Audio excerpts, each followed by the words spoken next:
Esta é a 4ª temporada do Movimento X. Vimos a demanda pelo trabalho de pessoas pesquisadoras aumentar desde a última temporada. Nesta, a proposta é investigar as possibilidades de organização dessas pessoas nas empresas.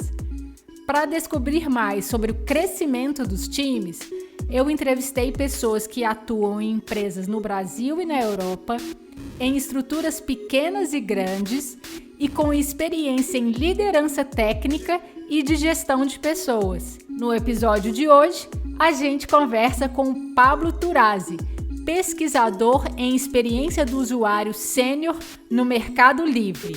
Todos os episódios estão nas principais plataformas de podcast e também no nosso site.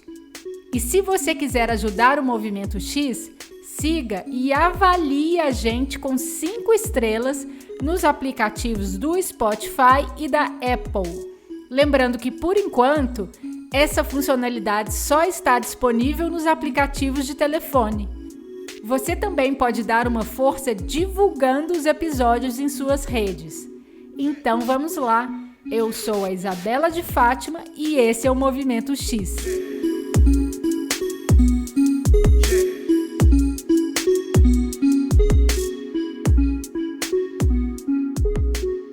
Oi, Pablo! Que alegria receber você aqui no Movimento X. Seja muito bem-vindo. Igualmente, muito feliz de estar aqui conversando com você, Isa. Obrigado por ter chamado para participar. Eu acho super legal esse projeto desde o início, né? Desde a primeira temporada, digamos assim. E é uma honra, um prazer estar aqui falando com você. Ai, que coisa linda ouvir isso. Vamos lá, então. Queria que a gente começasse com você se apresentando brevemente. Onde que você trabalha e qual que é o seu papel? Eu sou o Pablo, eu trabalho como pesquisador de experiência de usuário sênior no Mercado Pago, que é a fintech do Mercado Livre. Uma coisa que eu acho que é importante para a gente começar essa conversa é entender um pouco como é estruturado a equipe de pesquisa e a equipe de experiência do usuário de maneira geral no Mercado Livre, né? A gente tem uma primeira grande...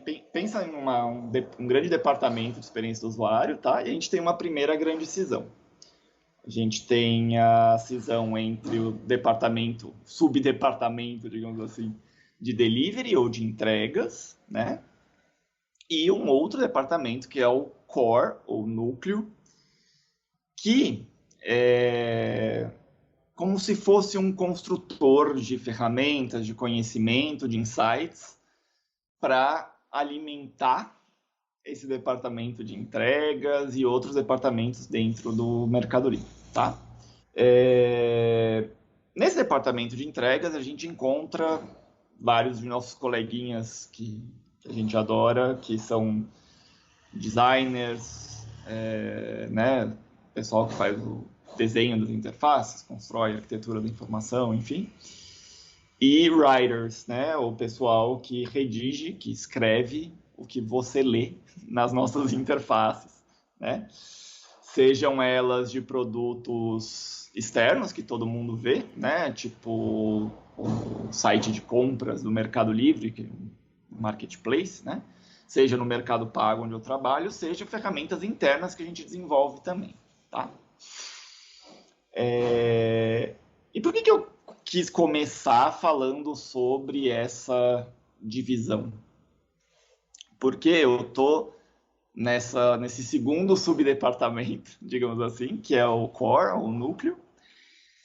E como pesquisador, eu estou junto com um monte de gente legal que constrói também o nosso design system, né? O nosso, digamos, nosso sistema que serve de base para que os nossos designers consigam fazer o seu trabalho da melhor forma possível.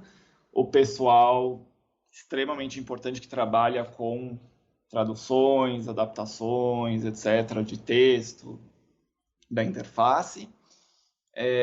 um pessoal que trabalha com capacitações, o pessoal que trabalha com operações, de experiência do usuário, digamos assim, o pessoal que trabalha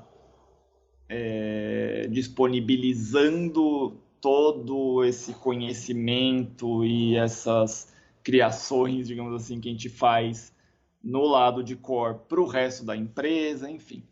Acho que deu para entender que nesse pedacinho onde eu trabalho, o nosso papel é ajudar as outras pessoas com decisões melhores, com ideias interessantes, etc., que ajudem elas a trabalhar da melhor forma possível. E aí, dando zoom em pesquisadores, né? Eu queria que você me contasse como que funciona, primeiro, né? Se há uma estrutura dessas pessoas pesquisadoras dentro dessa caixinha aí e como funciona a organização dessas pessoas pesquisadoras. Perfeito. Existe sim, né? A gente tem times de pesquisadores organizados por unidades de negócio, ou BUs, né? Business Units. O Mercado Livre tem um ecossistema gigantesco, muito grande, né? São muitos produtos, são muitas pessoas, né? A gente está com, por exemplo, só em design, em experiência do usuário, a gente tem quase 900 pessoas hoje. Assim. E então a gente teve que criar uma estrutura que atendesse de uma forma interessante esse propósito que a gente tem de ajudar outras pessoas com insights legais, com descobertas interessantes, com eu não gosto muito dessa palavra, mas achados bons, para que todo mundo, enfim, faça tudo da melhor forma possível. E aí, como que isso funciona, tá? Dentro da equipe, digamos assim, nesse ladinho, nessa caixinha de core, né? A gente tem um diretor, que é muito legal, o Faco. E aí a gente tem uma... Eu vou usar nomes bem firmes, assim, tá? A gente tem duas gerências, tá? De pesquisadores. Uma voltada para o marketplace, né? Para o amarelinho, né? Para o lugar onde compram as coisas e tudo mais. E uma para o azulzinho, que é o mercado pago, a fintech, né, a conta digital do mercado pago. Não só conta, são vários produtos financeiros, né? Tem conta, tem maquininha, tem, enfim. E aí são essas duas gerências, tá? Dentro dessas gerências, a gente tem várias lideranças. E aí essas lideranças cuidam cada uma de um pedaço desses produtos, a grosso modo, sabe? Então, por exemplo, eu estou abaixo de uma liderança que cuida de produtos para pessoas físicas do mercado pago, assim. Então, como as pessoas usam sua conta digital, fazem seus Pix, tem seu cartão, todas essas coisas, certo? Além das pessoas que fazem pesquisa e entregam pesquisa junto a outros designers, né, que trabalham com designers, trabalham com projetos específicos que a gente vai descobrir coisas relevantes para esses projetos, enfim. A gente tem uma figura muito relevante, muito legal dentro dessas equipes, que são os consultores, né, os consultants, que eles têm uma figura muito importante na capacitação, no treinamento de não apenas nós mesmos, researchers, tá? Ou seja, para que a gente faça, enfim, desenvolva outras habilidades que a gente não tem, ou melhore as habilidades que a gente já tem, enfim, como pesquisadores, mas eles também têm um papel de treinar pessoas que não estão nessa equipe de core para fazer pesquisa, né? Existem alguns tipos de pesquisa algumas circunstâncias de pesquisa que a gente faz internamente, né, nós os pesquisadores, né, essa figura, esse cargo, digamos assim, mas isso não impede ninguém de fazer pesquisa e, inclusive, a gente quer treinar e fazer com que esses designers, esses writers, ou eventualmente até mesmo outras pessoas, enfim, possam fazer pesquisa da forma mais correta, digamos assim, ou da forma que melhor funcione para os seus projetos, enfim, né, para que eles consigam extrair o máximo possível das pesquisas que eles vão fazer. Certo. E você comentou que tem mais ou menos 900 pessoas UXs, né? Perfeito. Certo. Com relação aos pesquisadores, no time todo, quantos são hoje? Hoje a gente tem 52 pessoas, mais ou menos. Vai ter umas pessoas novas, eu não sei se estou incluindo elas ou não. Com o papel, né, assinado na carteira, como pessoas pesquisadoras, né? Espalhadas por alguns países, né? Isso, obviamente, sem contar, como eu falei, são pessoas que fazem parte dessa equipe de research. Informalmente, são muitas mais, porque um monte de gente faz pesquisa, enfim. Tem gente também que anda muito junto com a gente, por exemplo, as pessoas que cuidam das nossas ferramentas, né? Elas não são especificamente researchers no sentido de sei lá, carregar uma entrevista ou colocar uma survey no ar, mas eles são vitais para o nosso trabalho e eles estão sempre junto com a gente, fazendo as coisas, enfim. E dessas 52, mais ou menos, né, que a gente está considerando aquelas pessoas que estão no dia a dia fazendo pesquisa, né? Quantas são lideranças? Acho que umas 10, mais ou menos, assim. Próximo de 10. Certo. Então, essas são lideranças de pesquisa, certo? Considerando, porque assim, um breve parêntese. Os consultores, né, essa figura dos consultores, dos consultants que eu mencionei antes, eles são lideranças, né, que eles são lideranças técnicas. Então, a gente tem ou melhor dizendo, nessa equipe de consultores, os líderes desses consultores, digamos assim, porque alguns, nem todos são líderes, mas a gente tem 2 líderes que são lideranças técnicas, né? E a gente tem também líderes que são líderes que a gente chama de líderes de projeto, digamos assim, que são líderes de pessoas, né? Na verdade, vão lá cuidar do crescimento dessas pessoas, desenvolver pessoas, tudo mais, né? E aí tem líderes e aí também temos gerentes. Né? Certo. Então vamos pegar no seu caso, como exemplo, a gente não precisa citar nome se não quiser, mas só para entender um pouquinho.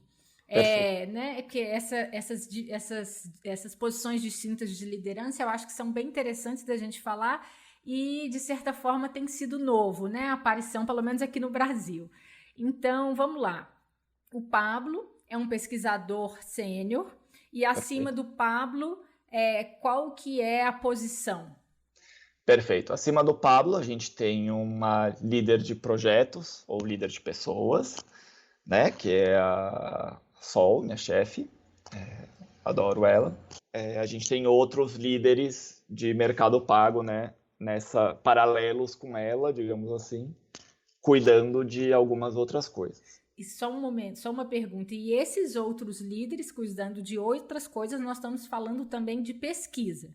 De pesquisa, sim. Ou seja, na frente de pessoa física, do azulzinho, né? A Sol é uma das lideranças, certo? Isso mesmo. E quando você mencionou que é um pouco de uma gestão de projetos e de pessoas, estou aqui me perguntando se há essas duas possibilidades de atuação ou é porque, de fato, é necessário fazer as duas juntas? Como é que é? De fato, elas são, assim, você tem digamos que são duas possibilidades, tá? Isso acontece tanto na nossa equipe de research, como também acontece na equipe perdão, isso acontece tanto na equipe de core, de núcleo, como também na equipe de delivery, tá? É como se fossem dois caminhos, a famosa carreira em Y, enfim, né? É super mencionada em muitos lugares, muitos textos por aí. Então a gente tem, por um lado, pessoas que são líderes de projeto e pessoas, tá? Você é as duas coisas ao mesmo tempo, digamos assim. Então você define prioridades, você define estratégias, você reúne com pessoas para ver qual que é o melhor caminho para seguir, o que é o mais importante para tocar, enfim. E você também é responsável por tornar o Pablo, os colegas do Pablo, os melhores colaboradores, funcionários, enfim, que eles podem ser, né? Tipo, você ajuda essas pessoas a se desenvolverem, você resolve os problemas, você ajuda no dia a dia, enfim. E você tem, por um outro lado, lideranças técnicas, né? São figuras que existem tanto no departamento core, na caixinha core, quanto na caixinha delivery, que são como se fossem grandes guardiões dos nossos paradigmas técnicos, assim, de como deve ser feito algo, qual é a melhor forma de se fazer algo. São pessoas com uma excelente capacidade como, digamos assim, são excelentes professores, né? Então eles também ajudam muito nesse papel de desenvolver tecnicamente, digamos assim, os seus colegas, né? Claro que isso não quer dizer que as coisas são extremamente mutuamente excludentes, né? O líder, a figura que é líder de projetos e pessoas, ela também tem uma grande experiência técnica, ela também vai ajudar com isso, né, no dia a dia desses colaboradores. E também líderes técnicos, muitas vezes, eles precisam, né, de uma dimensão humana, empática, etc., justamente para ajudar essas outras pessoas a crescerem, né? Então você tem um pouco, né, um pouquinho de cada um no outro, assim. Certo. E você tem algum exemplo prático dessa atuação desses dois tipos de gestão? Porque você já falou da sua gestão, né, de pessoas aí, projetos, né? E aí tem um outro líder técnico, por exemplo, que também te auxilia. Então, vocês estão todos juntos ali nessa mesma unidade. Perfeito. Sim, a gente está, por exemplo, esse líder técnico e a minha líder de pessoas e projetos, eles estão abaixo da mesma gerência, digamos assim, tá?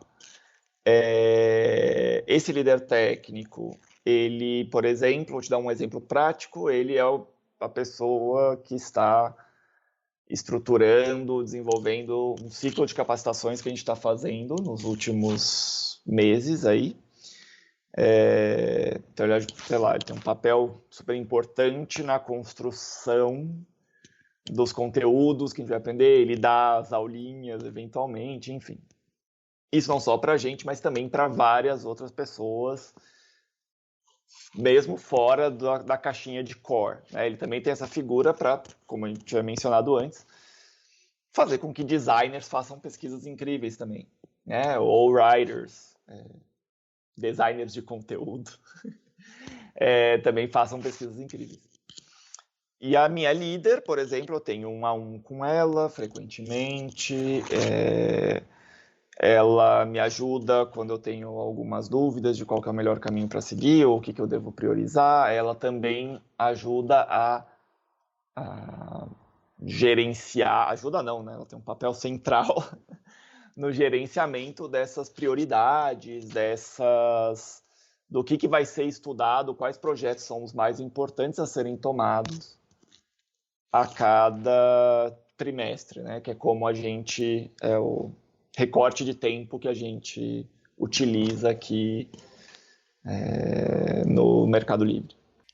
Então, agora vamos voltar um pouquinho, vamos falar mais, vamos aprofundar mais nessa organização dos pesquisadores. Eu queria que a gente falasse um pouco mais dessa visão macro. Você falou que tinha algumas caixinhas, vamos ver se eu peguei, né? Tinha a caixinha amarelinha, a caixinha azulzinha, tem algo mais?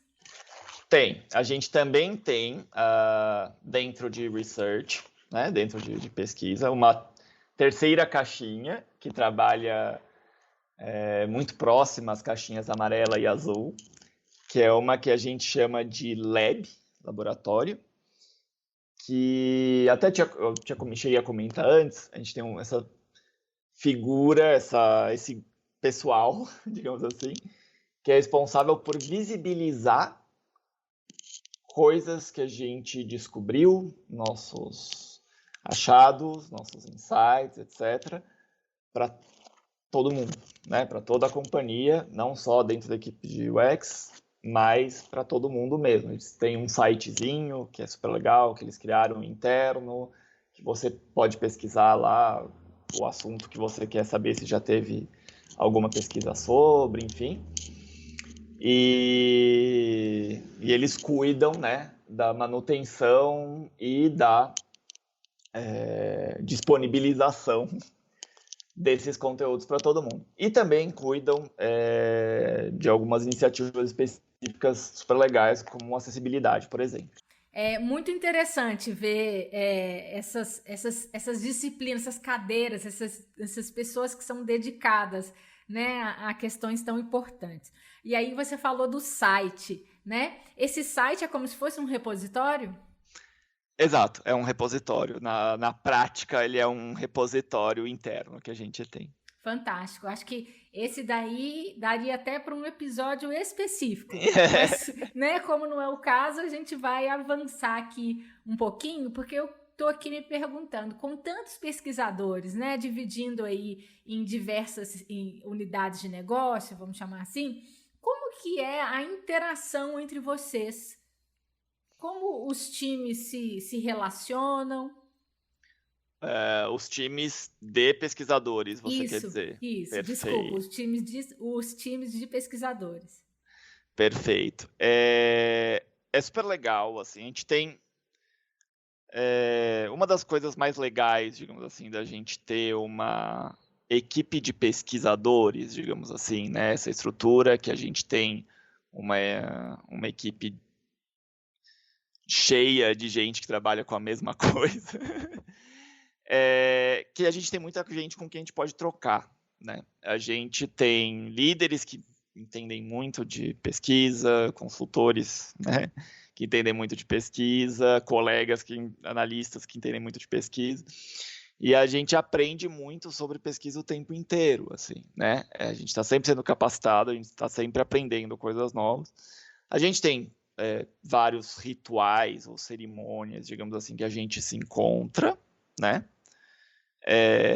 Seja um encontro semanal com pessoas da sua mesma seu mesmo microdepartamento, digamos assim, né? Como eu lá com pessoas físicas de mercado pago. Mas aí você vai tendo outros maiores que você encontra as outras pessoas também, né? Você tem outros rituais, outras coisas que te permitem permitem com que as pessoas se mantenham em contato. Isso também junto com várias outras iniciativas que vão desde eventos ou, sei lá, happy hours, ou mesmo a gente tem vários canais de Slack compartilhados que a gente fica conversando, trocando referências, enfim. Mas tem bastante troca e isso é super legal, assim. E aí, olhando, né, para todos esses pesquisadores aí, como que eles estão organizados? Então pensa assim, dentro do mercado pago, por exemplo, vou te dar o exemplo primeiro o mais próximo meu. A gente tem 2 times que são para pessoa física, digamos assim. Ou melhor dizendo, a gente fala, né, que é como as pessoas usam a conta, são coisas mais nesse sentido. E a gente tem mais um terceiro time, que é o de negócios, né, o de vendedores, digamos assim, que tem pesquisadores que se debruçam sobre, como assuntos como, por exemplo, a maquininha, um link de pagamento e coisas afins. E a gente também tem, dentro dessa gerência do Mercado Pago, o que é a figura que a gente chama de consultor, né, do Mercado Pago, é esse consultante aí, um líder técnico e mais uma pessoa junto com ele, que cuida de capacitar, etc, etc, todas as pessoas, várias pessoas que trabalham com o Mercado Pago, né? Então, designers do Mercado Pago, writer do Mercado Pago, etc. E a gente mesmo, researcher de Mercado Pago também. Dentro do mundo amarelinho, né, que é o marketplace, a gente tem algumas. Eu não tenho uma clareza tão gigante assim das subdivisões, teve algumas mudanças recentes, tá? Mas o que eu sei, por exemplo, é que você já tem uma primeira cisão, digamos assim, que a gente tem um pessoal que trabalha com o marketplace em si, tá? Tipo, com como as pessoas compram e como as pessoas vendem também dentro desse marketplace, a interface da venda, o desenho do serviço da venda e tudo mais, da compra também. E tem o pessoal que trabalha com os envios, né? Tipo, e o que isso significa? Ajudar o Mercado Livre a otimizar sua logística também é um trabalho que envolve pesquisadores, né? Seja ajudando a conseguir insights para as ferramentas internas, né? Que a gente tem algumas ferramentas internas para melhor execução da nossa logística, seja para, enfim, conhecer como é que é o dia a dia dessas pessoas, das pessoas que estão entregando, das pessoas que estão trabalhando lá dentro, enfim. E aí, claro, dentro de cada uma desses dois lados, né, o site de compra e venda e os envios, a gente também tem micro subdivisões, como por exemplo, sei lá, por exemplo, dentro de envios, você tem todos os métodos diferentes de envio que o Mercado Livre tem. Dentro do marketplace você tem compradores, tem vendedores, são dois universos um pouco diferentes também que vão encaixando seus pesquisadores aí dentro. Certo. E na sua opinião, né? Quais são as vantagens desse formato? As vantagens e as desvantagens. Vamos começar falando das vantagens. Perfeito. Contrapondo assim a um exemplo, contrapondo por exemplo a uma organização em que um researcher fica dentro de uma squad, por exemplo, de um time, né, de específico, só ele mais um designer ou mais não sei o quê, e o chefe vai ser tal outra pessoa, né? Tipo, pode ser o chefe pode ser o chefe que eu quer dizer é o líder. Que não seria pesquisador nesse caso? Que não seria pesquisador, exatamente. Pode ser alguém mais generalista, pode ser. Cada empresa é uma empresa, né? Funciona de uma forma. Acho que a principal vantagem que a gente tem, assim, uma das coisas que eu mais gosto é justamente a gente ter muita gente com quem a gente pode trocar, assim, né? Muito aprendizado, muito desenvolvimento técnico, enfim, muitos exemplos que a gente aprende no nosso dia a dia, ajuda muito na nossa visão ecossistêmica também, tá? Porque a gente não fica tão fixo, a gente tem, claro, uma orientação, digamos assim, né, de onde a gente vai trabalhar, mas como eu falei, é um ecossistema muito grande, então você vai trabalhando com produtos diferentes, conhecendo pessoas diferentes, enfim. E no fim, isso te dá uma visão muito interessante de como funciona a coisa toda, assim, né? Tipo, como a gente sai de uma ponta lá atrás para chegar numa outra ponta lá à frente. E como que é a experiência de uma pessoa passando por vários dos nossos pedacinhos, assim. É um negócio que te deixa mais, te dá uma visão mais de águia, assim, digamos assim. As desvantagens, que eu diria, para algumas pessoas pode ser um pouco difícil. Você, por exemplo, nesse caso que eu mencionei, você vai trocando, e é normal você trocar de objeto de estudo, digamos assim, tá? Então, por exemplo, você está fazendo cartão em alguns trimestres, a gente já fala sobre isso, e depois, no próximo, você faz, não sei, Pix, tá? Para algumas pessoas pode ser um pouco doloroso fazer todo um relacionamento novamente, né? Conhecer essas pessoas de novo não, né? Conhecer novas pessoas pela primeira vez e explicar como a gente trabalha, porque, enfim, cada pessoa é um mundo, cada time é um mundo e tal. Mas a gente tenta mitigar isso de uma forma ou de outra, fazendo muita conversa entre a gente, fazendo muitas cerimônias em que a gente se junta e falando, ó, isso é tudo que a gente já descobriu desse projeto, digamos assim, né, desse produto, isso é tudo que a gente conhece, fala com fulano, fala com ciclano, etc. Para você chegar lá legal, assim. E também, enfim, alguém que trabalhe, se você ficar muito fixo em squad por uma grande porção de tempo, quem gosta de se especializar muito sobre um determinado assunto, assim, vai ficar mais feliz nesse modelo, com certeza, né? E falando um pouquinho de novo aí do time no qual você está, quantos pesquisadores tem ali, né, além de você? Perfeito. No time especificamente que eu estou, né, no time da minha líder, são 8 pessoas, contando com ela, tá? Certo. E como vocês estão divididos? São todos aí na frente de pessoa física? São todos na frente de pessoa física, tá? Isso é importante, isso é na minha liderança, tá? Se você for contar de mercado pago como um todo, contando o pessoal de maquininha, contando o outro time que a gente tem de pessoa física, digamos assim, aí já são 22 pessoas, creio. No nosso time de pessoa física, como que a gente se divide, né? Cada um fica com, melhor dizendo, vou voltar um pouquinho. No começo de cada trimestre, a gente tem, quer dizer, ou melhor dizendo, na transição de um trimestre para o outro, a gente tem um ritual, a gente chama internamente de porotarre, né? Que poroto é feijão em espanhol. Como eu falei antes, no Mercado Livre a gente tem bastante gente de toda a América Latina, enfim.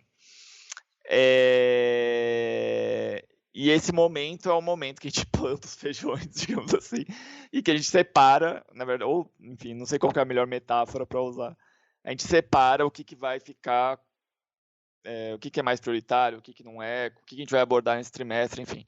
A gente leva em consideração para isso o quão estratégico é o projeto e o quão complexo ele é, né? E aí, os que ficam, digamos assim, imagina um gráfico de complexidade por o quão estratégico ele é. Dependendo de onde ele cair nesse gráfico, ele fica com a equipe de research. Se ele ficar fora, né, desse espaço da equipe de research, a gente desenvolve a equipe o melhor possível para que eles possam conduzir esse trabalho eles mesmos, né? Como a gente falou, com a figura dos consultores e tal. E aí, o que a gente vai pegar no trimestre depende desse gráfico, digamos assim, né? E aí a gente divide os projetos dessa forma também, de acordo com a experiência do colaborador, experiência prévia, né? O quanto ele conhece determinado assunto, conhece as pessoas, etc. E o quão complexo e estratégico é o projeto também, que aí a gente dá para, quanto mais complexo, mais estratégico, mais importante a figura de alguém mais sênior e tudo mais, né? Então, eu, por exemplo, eu estou no Mercado Livre, vou fazer 3 anos esse ano. Eu já passei por várias coisas, me deixa muito feliz. Eu aprendi bastante sobre vários lados diferentes, né, de como as pessoas usam sua conta digital. E ainda assim, não passei em tudo, porque tem muita coisa, como eu tinha falado antes, né? Uhum. E você já teve a oportunidade de experienciar aí fora também, né, do Mercado Livre, outros modelos de organização de pesquisadores?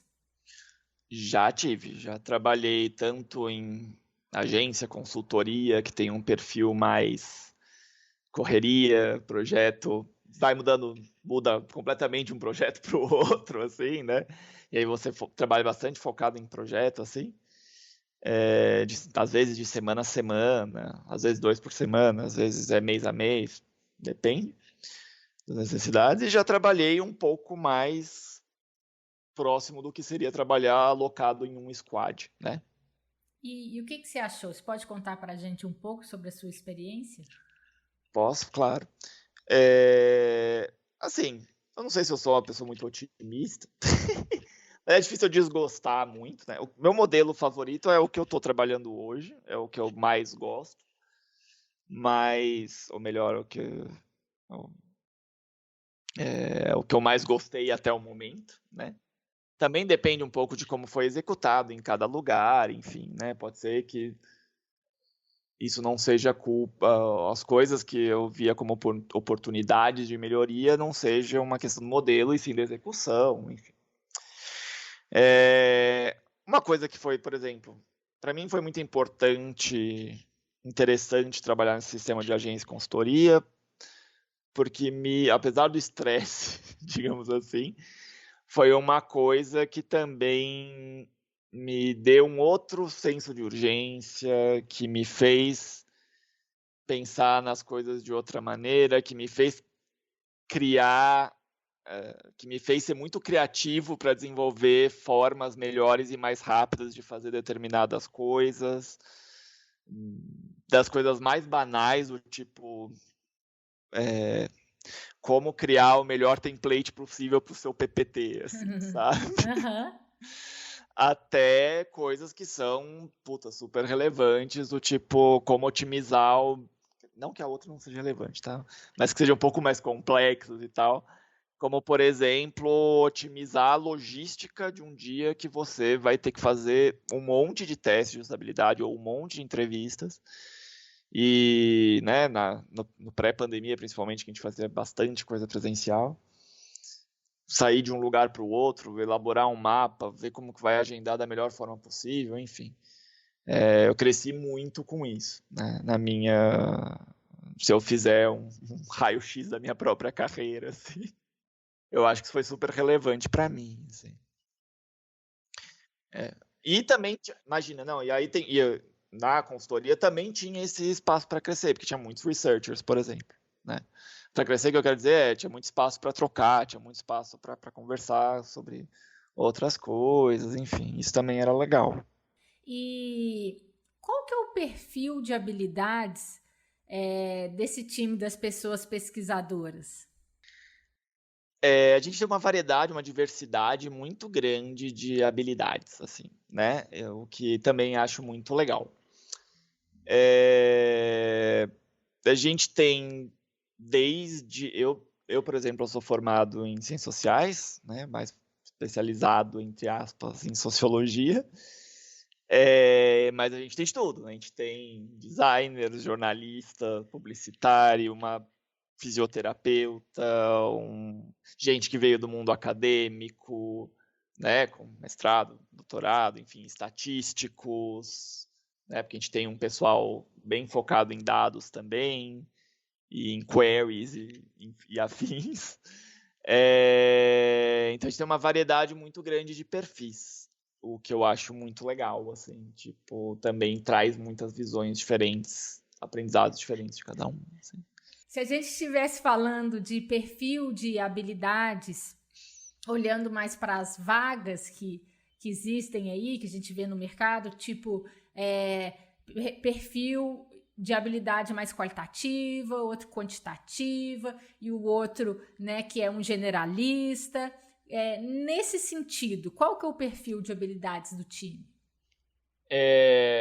A gente tem um perfil um pouco mais generalista, de modo geral, ou assim, a gente treina, capacita, faz o máximo possível para que as pessoas justamente desenvolvam métodos mistos, saibam navegar por mundos distintos. E com métodos mistos eu quero abarcar várias coisas, né? Não só quali de você saber fazer uma entrevista, ou um teste de usabilidade, ou uma etnografia, enfim, e quanti não só de você fazer uma survey, né, um questionário, um formulário, e saber ver as respostas e trabalhar com esses dados, mas também você também entender de métrica, você também entender das coisas que chegam passivamente para a gente, assim, e trabalhar com elas e cruzar tudo da melhor forma possível, assim, né?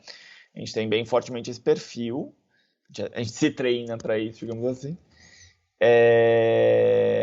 E a gente, únicos perfis que a gente tem um pouquinho mais específicos são esses perfis que são do nosso pessoal de dados, assim, né? Que eles têm aí uma habilidade bem rica, bem precisa de saber trabalhar com métricas, com estatística, com saber entender todas as queries que eles precisam colocar no nosso banco de dados para tirar tudo que a gente precisa, enfim. E essas pessoas estão no time? Essas pessoas estão no time. Olha né? só que legal. A gente poderia chamar de cientistas de dados, por exemplo? Analista? Acredito que sim. A gente pode chamar assim. E assim, tem uma outra figura que eu acho que eu mencionei de passagem antes. Eles não estão exatamente dentro do time de research. Antes até ficava, mas agora eles conquistaram um outro espaço para eles dentro de core, que aí eles cuidam disso para toda a equipe de UX, né? Que é o pessoal que cuida das nossas ferramentas também, né? Eu mencionei eles em passagem antes, e eu acho esse pessoal vital para o nosso trabalho. Eles fazem com que o nosso trabalho seja exponencialmente melhor, porque a gente tem ou contrata as ferramentas que mais fazem sentido para a gente, né? Usar no nosso dia a dia e pagam, cuidam dos orçamentos, etc., ou contribuem para o desenvolvimento internamente dessas mesmas ferramentas e aí tornando a nossa experiência de pesquisar experiência super customizada, super rica, assim, que atende super às nossas necessidades. Tá? E esses também são skills, são habilidades um pouco diferentes, né, do que estava falando de... Sim, perfeito. E sobre os designers, né? E na verdade, aí, pelo que entendi, a gente chama de UXers, né? Vocês chamam de UXers, beleza. Como que é a organização dessas pessoas UXers? Ela é parecida com a das pessoas pesquisadoras? É parecida, né? Mas não igual. Certo. Os times de UX, eles são mais mistos. O que eu quero dizer? A gente tem designers e a gente tem writers, e a gente não tem, tipo, um time de designers e um time só de writers e eles, né? Aí a gente tem além da cisão do mundo amarelo e do mundo azul, né, que a gente já falou algumas vezes, e nesse caso também o mundo cross, né, que são pessoas que fazem coisas que aparecem nos dois mundos, a gente tem, mais uma vez, um ramo da árvore técnico e um ramo da árvore de desenvolvimento gerencial de pessoas e projetos, etc. Isso é igual. Qual que é a diferença, né? Você é um analista de design ou um analista de writing e aí você vai se desenvolvendo lá, né? Júnior, pleno, sênior. E aí você vai lá, eu quero ser líder de pessoas ou quero ser líder de técnico, né?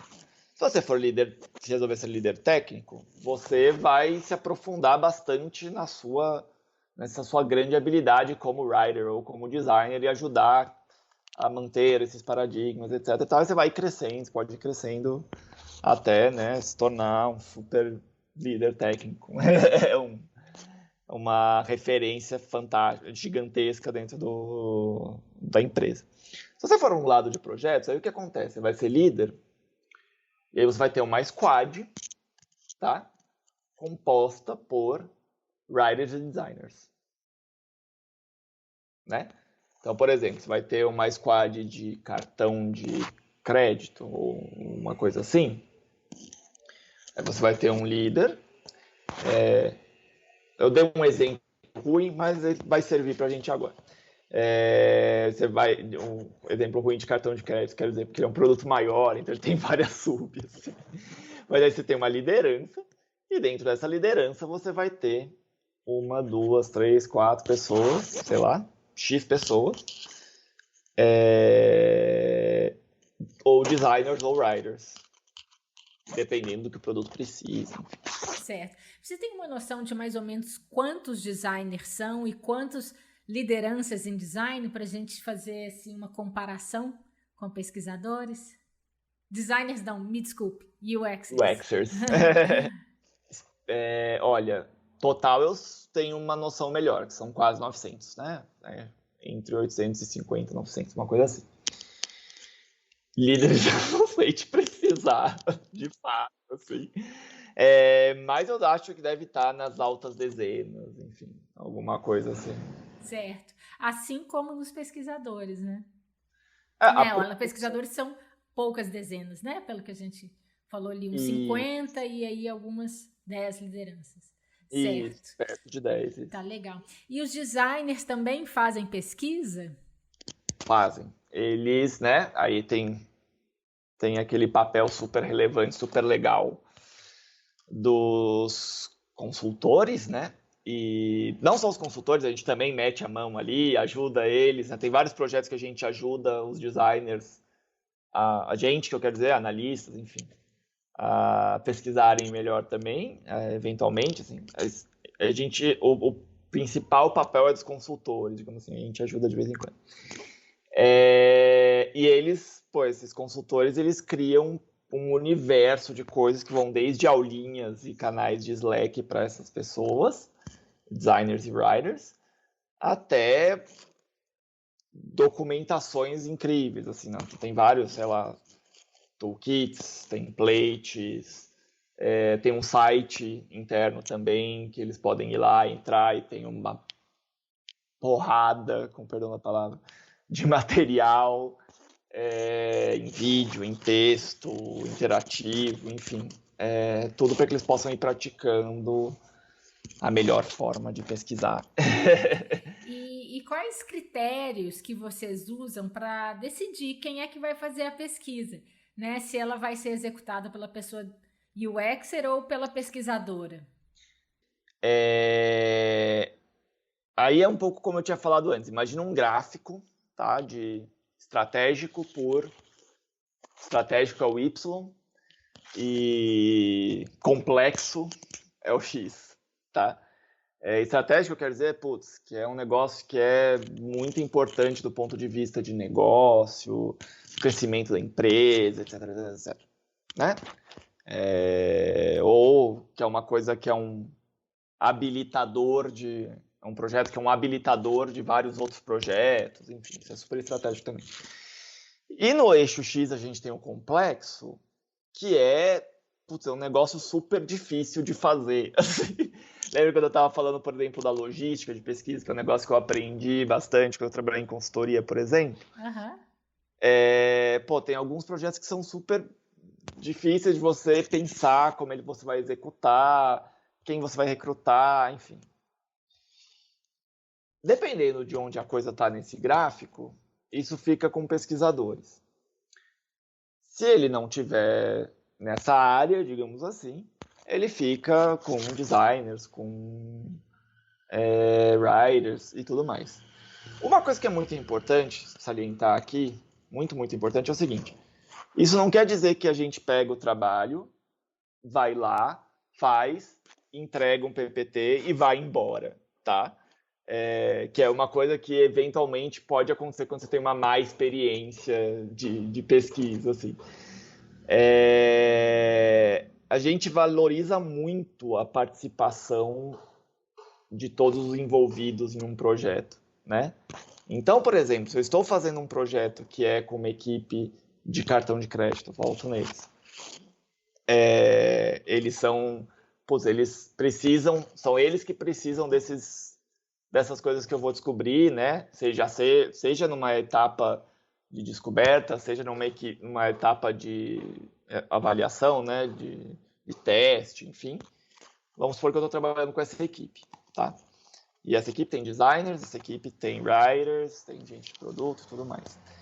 A gente envolve eles, a gente faz questão, a gente se esforça, a gente vai muito atrás assim, de envolver eles em todos os passos possíveis. Então, tem desde as coisas mais comuns, como ritual de kickoff, etc. Chamar todo mundo para acompanhar todas as entrevistas, insistir se está difícil. Fazer uma grande sessão de debriefing, apresentar os resultados, apresentar de novo se for necessário, se certificar que foi tudo bem entendido, pedir feedback, pedir segmento de como foram as coisas, pedir visibilidade. Então, lembra dos insights lá que a gente compartilhou com vocês, não sei quando, o que aconteceu depois, etc, etc, etc. Então é um trabalho que a gente e os designers também, né, conhecer, se fazem um baita esforço junto com a gente também,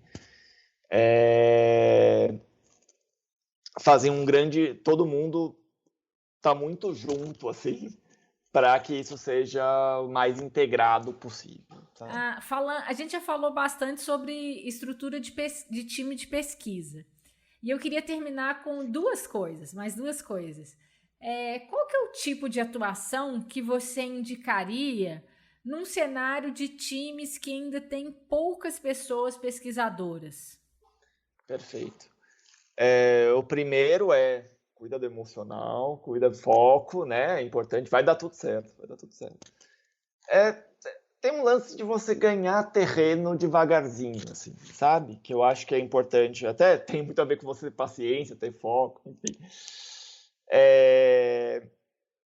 Eu acho que quando o valor que você aporta, né? O valor que você traz para a coisa, ele tem visibilidade, ele é percebido, digamos assim, ele te ajuda muito a crescer, né? Então, o mais tangível, mais fácil de você mostrar para as pessoas é uma pesquisa, digamos, avaliativa. Nunca sei qual que é a melhor forma de traduzir isso. Essa é difícil, né? Difícil, pesquisa que você avalia coisas, pesquisa que você testa coisas, né? São mais tangíveis? Você acha que faz sentido? São bastante tangíveis, assim, porque se você mostra, como eu falei antes, eu acho muito importante essa integração. Você trazer as pessoas para junto de você, acompanhar por streaming, levar alguém, sei lá, se o produto que você trabalha ele é físico, digamos assim, levar a pessoa junto, enfim, dar uns pulos aí. Porque você olhar a coisa sendo testada e dar um monte de problema, por exemplo, tem alguma coisa de mágico. Ou não dá nenhum problema também, né? E falar, pô, não, então, achei isso legal, isso aqui funciona, pô, mas eu não entendi como é. Isso é muito claro, isso é muito tangível, né? Isso é muito fácil de interpretar, assim, né? Quando você está num campo um pouco mais exploratório, da descoberta, etc., você cria muitas pontas diferentes, o que é ótimo também, eu acho. A gente também trabalha com muita coisa exploratória e de descoberta no nosso dia a dia como pesquisadores no mercado pago. Mas eu acho que ele pode ser um pouco mais... se você está tentando conquistar espaço ó, nesse contexto específico, ele não necessariamente vai ser mais fácil de entender para as pessoas que vão trabalhar junto com você que não são pessoas pesquisadoras. Então, você quer falar alguma coisa que eu não tenha te perguntado, Pablo? Não, acho que é isso. Eu queria aproveitar os minutos para agradecer muito pelo convite. Eu achei super legal estar aqui, conversar com você. E, enfim, um prazer inenarrável. Qualquer coisa, se alguém quiser conversar mais comigo, fica à vontade em entrar em contato por meio do LinkedIn. Estamos aí, sou super aberto a trocar experiências. E mais uma vez, brigadão, Isa. E até a próxima, talvez. Por favor, até a próxima. Eu adorei o papo.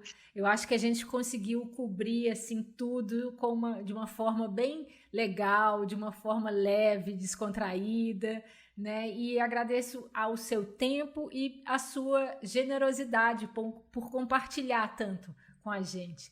Então, muito obrigada e até a próxima. Obrigado a vocês. Até a próxima. Tchau, tchau.